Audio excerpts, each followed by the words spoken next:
Hi everyone, Don Peterson here, donpetersongolf.com and the Swing Factory here in Atlanta, Georgia, just north of Atlanta. I wanted to go over the 5 best lessons that I ever received. I remember going down to work at Disney. Just out of college, I was trying to get on the mini tour, so I got a job at Disney World, and Phil Ritson was the director of golf there.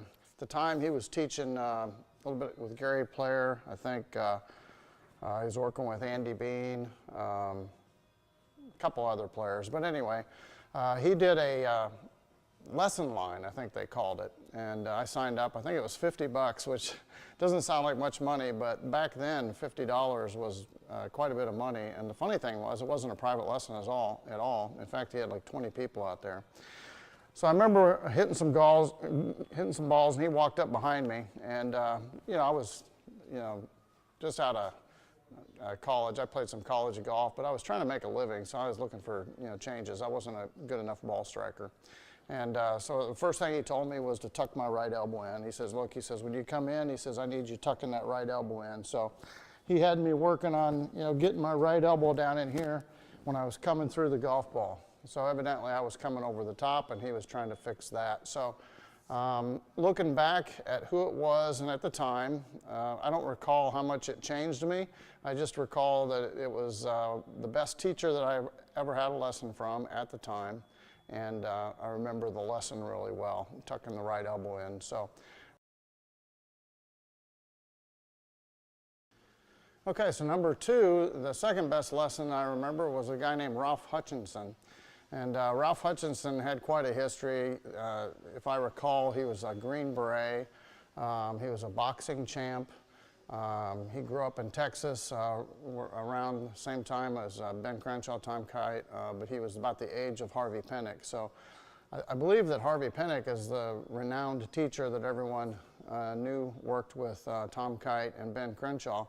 But Ralph Hutchinson was also in the area, I guess, and he worked with both of them as well. But I remember I was working as a cart attendant at Disney, and I was standing out there, and Mr. Hutchinson had been around for a few weeks playing in a winter tournament program down there for PGA members. And I was wanting to get a lesson with him, but I didn't have the money or the time. But he was getting ready to leave, and I just said something to him. I said, Mr. Hutchinson, I'm trying to learn how to play and get on the tour. He goes, well, grab a club here and take a swing. Well, I was standing in street shoes, and I was working as a cart attendant. We were on asphalt, so I wasn't really hitting a golf ball.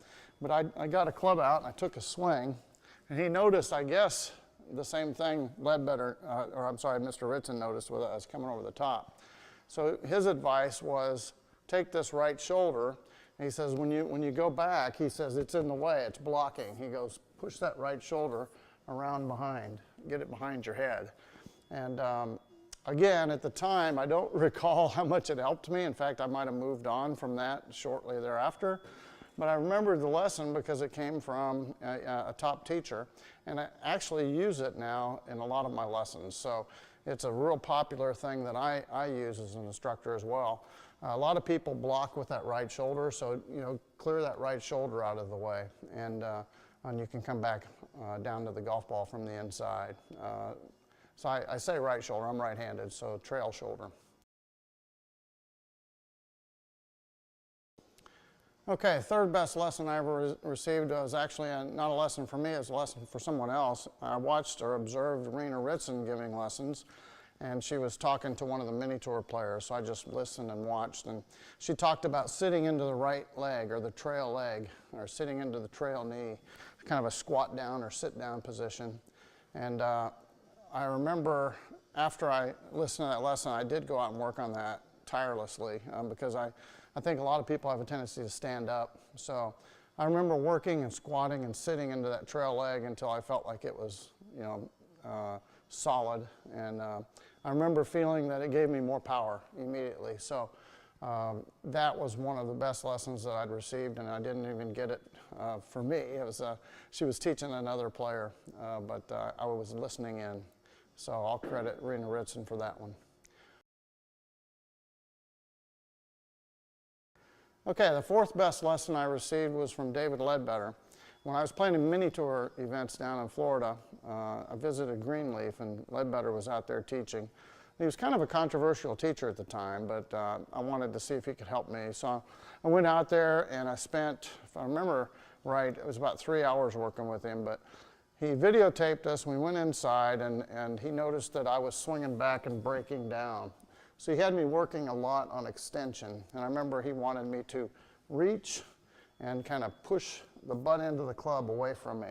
So that I guess I think now that I've been teaching a lot, I understand he was trying to get me to hinge here rather than going up here and letting it hinge up here with a broken left elbow. So he wanted me to get more extension and get the club out here.